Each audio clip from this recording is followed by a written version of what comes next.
Luke, man, welcome back. It's been 3 years, I guess, at this point. First fight week. I know it's still kind of early in the week, but what are the emotions like right now, and how does it feel to finally be back?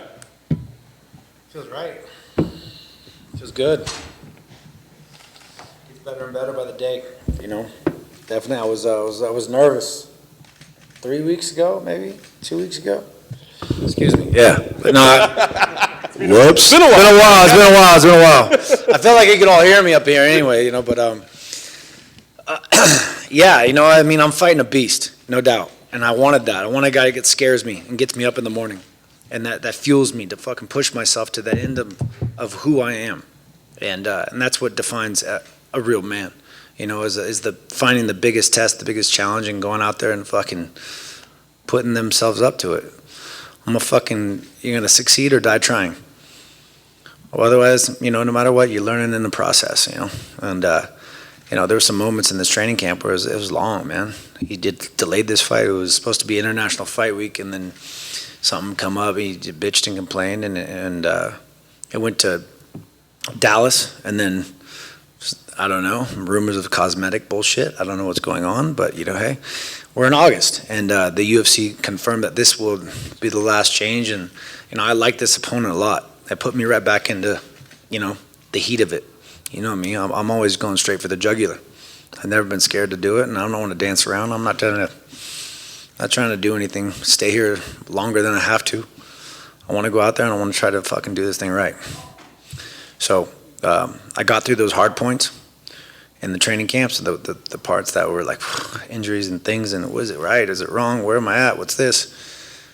But I feel fucking good. Right now, I feel stronger and stronger by the day, and it feels right. I'm not questioning myself.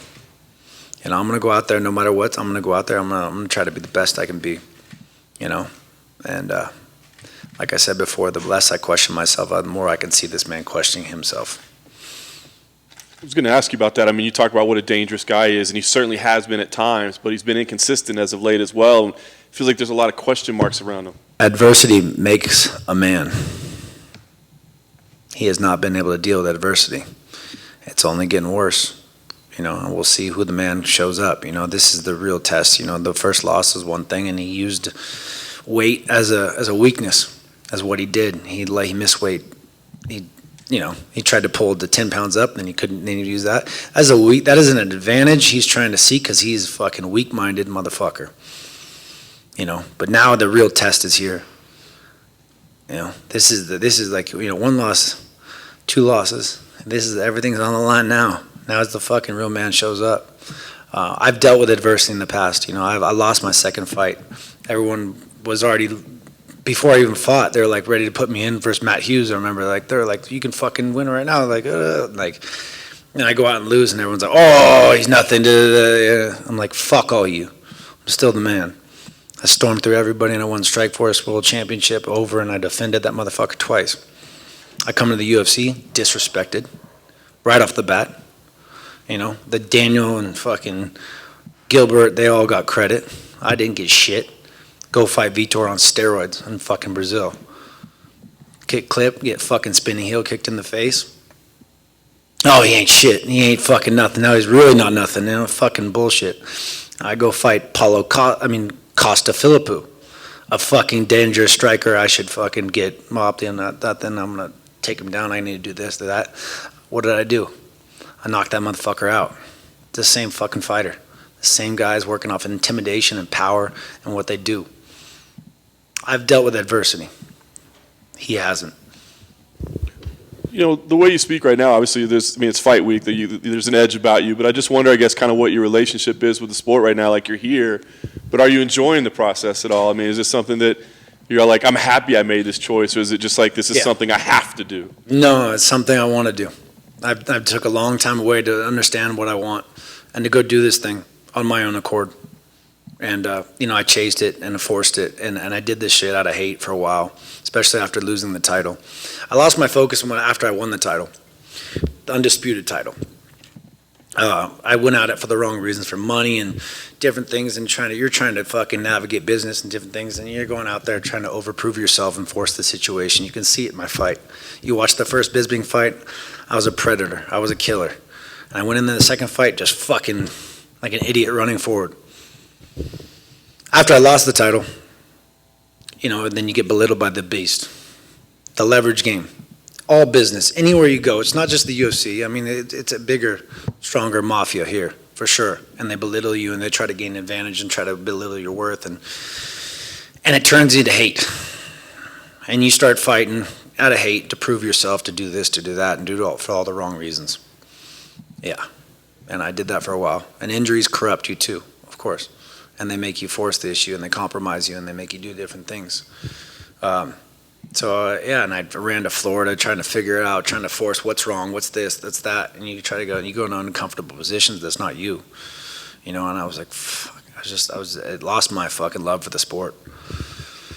And I got out of, going into 205 too, all these things, fighting Yoel and him missing weight and fucking, Yoel cheating son of a bitch and everything else he's doing too. The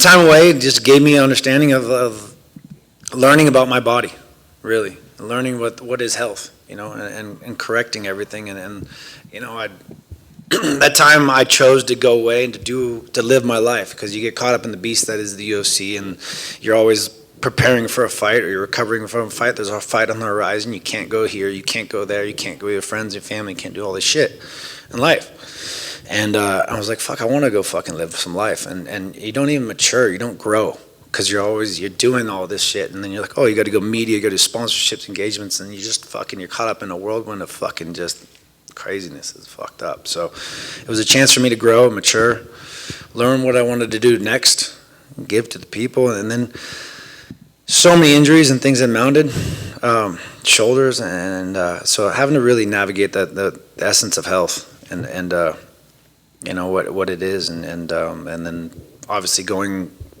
falling into COVID and wanting to go out and live my life, and then getting fucking shot down by COVID. So it's kind of fucked up. So I ended up drinking way too much, partying way too much, and doing the things like I think most of us did. Went off the fucking deep end, and I'm fucking living life and doing things. And then a lot of bad things happened in my life, and broke me down. And then I just kind of hit the wall, and I was like, I started to kind of train I started to train a bit, try to build it back, but I was still partying on the weekends and doing things, and you can't really build my body back to a place where I was like, okay, I could fight. And then something really, the abortion and all the bad shit happened, all the lies, and it was fucking hard, because when you think about having a kid, when you're ready to have it, and you're like, it was not like, it was a mistake, it wasn't like it was meant to be, but like once it happened, it was like, oh, okay, maybe I can do this and this, that, and it just starts breeding lies, and then the lifestyle it was not, can't bring people into lies, and it just week to week it just got worse and worse, and so we had to pull the plug, and I believe we made the right decision, and I was just like, fuck, this all needs to fucking stop. I want to have a family one day, but I want to do it right. When it's healthy and when it's right. And I got to be a good position in my life. And my life was just going fucking down the wrong way, and I needed to get back in the gym, and I needed to get my health and do my thing. And so that started with sobriety. So 7 months now, about going strong and just really investing in health. I partnered with a biohacking team to get all my nutrition right, without getting just optimum levels of athleticism, and when you get your body right and when the vessel's right, the head gets right, and putting all those pieces into play, and my life started to come back together. Everything started to really pull back in all these different avenues of success and growth and places, and it came to me, and then being in there and feeling the energy with Perillo and Cheeto. There's no one more real than Perillo. Fucking guy took my world title. It's a small fucking world. I mean, who better to work with than the guy that knows my weaknesses, right? So fuck. Drawing inspiration from Cheeto too. Fucking guy's a little gangster. I love his energy, and you got to learn from the young bucks sometimes. There's always little things like, just running, the foundation, the balance, the fucking density in your legs. when you're fucking strong down low, like it just builds the foundation of what's upstairs. And the mind, and it's all on you. You can stop at any time on the road and quit, or you can keep fucking going. And a lot of those things I pulled from that little motherfucker, and has strengthened me and put me back here. And my life is, learning what is health. Almost like what is it? What is health? Right? Health is wealth. Health is the ultimate luxury in life. If we're all out of health, we have nothing. So, we're building tendencies and problems every day. Our circulation's going down. We're all fucking dying at a certain rate. If you're not pricking, you're poking, you're moving, you're trying to fight that, you're going to fall that much faster. So it's learning the corrective patterns of life and increasing circulation and decreasing inflammation and fucking getting all the toxicity out of your body. All these things which led to me to believe that I could fucking fight at the best. And so once I felt that, it was like, let's go test myself against the best. Let's go to AK. Let's go to fucking Florida. Let's go around here and let's fucking feel it out. Guess what? I still fucking got it. Nice. Last thing for me, Luke. I mean, the big moment, as you said, you got a dangerous guy, you're back. You want to win this fight, you want to fight for a title. But I'm just curious, this phase of your career, do you view this as like a long-term return to the sport? Like, you're fully back and you love it and you're in it? Or is this just like, come in, get gold, get out, prove the point? It's a 1-2 punch. 1-2 punch. That's it. I mean, this is it, man. I want to come. My last fight at middleweight was against Yoel Romero for the world title. And he missed weight by 3 pounds to gain an advantage. And God knows what else he was fucking doing. I'm here. I'm fighting one of the baddest motherfuckers. I get through him. What's next? If they don't give it to me, see ya. I don't need shit. That's why I can be the man I am today in front of you and say it like it is. And I see all you guys around here right now, and I see this motherfucker right here. You got to do your fucking homework. You fucking, this degenerate culture of fucking barstool sports and full send is that you got to do your homework. You can't approach Cheeto and give him a fucking Mexican mask about his culture. His culture, he's fucking Ecuadorian, motherfucker. Do your homework. It wasn't to do with his background. I was literally just in San Diego, bro. No, but you gave him a Mexican mask and you said, this is your culture. Like you're wrestling. You said something along those lines. I said it was a disrespect to him and where he's from. So it's about being a reporter. It's about doing your homework and really understanding what I know you guys got carte blanche because Dana's fucking partner with you guys right now, but fucking do your fucking homework and grow a better culture. So Jason, stop giving bad culture to kids. Jason House is his manager, who's a friend of mine. I had texted Jason before I did the interview. I said, hey, Jason, I went out, I picked up this thing from the market. Nothing to do with Cheeto's culture. It was just something interesting. You related it to him being a Mexican. No, I didn't. When did I call That's him? how he took it. That's Mexican culture. But when did I call him Mexican in the interview? Anyways, I worked it out with Jason. I know. I'm just saying, just do your homework before you get there. And it's just creating better culture, man. That's what it comes down to. I get you, bro. But like I said, it was no. I understand. But I'm just saying. I got Just you. for future reference. Have you watched any of our other interviews? No, I don't. All right, man. Appreciate you. Luke, And I don't you either. It's all good. Luke, down here to your left. Over the past few weeks, you've been very vocal about fighter pay. Do you worry that maybe the promotion will sort of be rooting against you if you continue to talk out about that subject? Root against me for what? What are they going to do? I mean, root against me, go for it. Do your thing, dude. I'm here to fight. I'm not saying anything that's not real. Everything I'm saying is justified and truthful. Just because I should be in a position of power before I say this shit? Fuck off. I got nothing to lose. I don't need this business. It's just I love fighting. And I'm here to fight the best motherfuckers, and this happens to be the place where it's done. The company is fucking growing, and they're implementing other little stupid-ass bonuses. $5,000 here, $5,000 there. $50,000, man. We've been stuck on this motherfucker for fucking 20 fucking years. I mean, back when GSP fought Jake, what is it, 100,000? Fucking, there was growing. There was when Lorenzo and Frank were running the show, there was real grounding wires. These guys don't know what they're doing. They're letting Dana just run the show and suppress the sport. They need to grow. This whole fucking thing needs to grow together. Our lives are on the fucking line. Healthcare needs to be taken care of. Our fucking health needs to be taken care of. Mine has not been taken care of. You know what I mean? It's like there's a lot of things that need to fucking change. It's like I'm just not going to be scared to say it. Everyone wants to fucking, because they want to get that title shot. They want to move up. And I've fucking done it all. And then it's like, yeah, this is business. Every business is like this. It's about leverage. It's a game of leverage in life. And it's about fucking always keeping the upper hand. It's not just here. It's everywhere. And if you let these motherfuckers think that they have that leverage, it's only going to grow above you. So it's just people understanding their worth. Luke, how would you advise another fighter to understand that worth right here? Fucking leverage yourself outside the game, you know what I mean? As much as I dislike, like, you know, like what I've done, I mean, I've been fucking very much in the fucking bad world, but, you know, and as much as I dislike where these guys are going and what they represent, like the fucking Sean O'Malley's and the Patties, these fucking guys have leveraged the game. They know what's going on and they have the power. I'd like to see it be done differently, whatever, you know, fucking respected them for understanding that and taking the time away. The Patty kid seems to have good, I mean, they're both not dumb at all. They both are doing their thing, but, you know, I'd just like to see a better culture grow.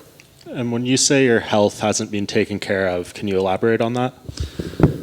I don't need to. I mean, it's just things should be easier, you know what I mean? The insurance should be fucking year round. It shouldn't be like, you know, it's like there should be real health. You know, the giant is growing, and it's like there's one thing that should be fucking paramount is our fighters' health, you know?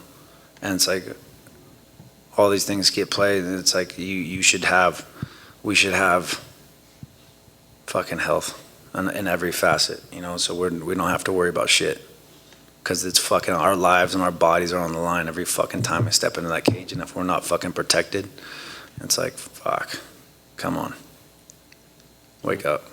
Agreed. And last thing, to bring it back to the fight, you said Paulo's weak-minded. It's been 3 years today since he won a fight, and that was a very close one against Yoel. Is it important for you in this fight to try to take that confidence, whatever he may have, away early in this fight? Yeah, 100%. You saw the recipe with what Israel did. You know, it's not forcing the issue though. It's like I've done in the past, is trying to like the false sense of confidence, like you know, trying to intimidate right off the bat. It's kind of what you know, Dominic Cruz went in right off the bat. He tried to come off, and it's not him. It was showed weakness, you know. And Cheeto was, you know, was in his head already. So it's like, you know, assessing and attacking at the right time, but you got to show that man that you're the bigger man, you know. Like I said, adversity, he does not know how to deal with it. And if you intimidate, he's a man that fights off emotion and intimidation. And if you give him that, he's going to run with it. But yeah, I'm a dangerous striker from the outside. He's got to cross that line. He's got to get to the inside. He's got to get at me. And with that being said, if you cross that line, you misstep, you slip, you fall. Wrestling and grappling and all these things, that there's a big fucking gap between me and him. And if he makes that step, this game is over. This fight is fucking over. And so, you know, making him fucking know that there's weapons on the outside, and that any time he fucking makes a mistake, there's going to be weapons on the inside. And that's natural for you, right? Like you, to this, unlike Dominic, who maybe you kind of referenced, maybe forced it a bit, you still have the record for most first round finishes in UFC Strikeforce history. So that just is natural for you, right? Yeah. Yeah. No, it comes. You know, it comes when I naturally let it come, for sure. Real quick over here. I just think it's super interesting that you've been using mushrooms and marijuana while you're training. Can you talk about how that's helped?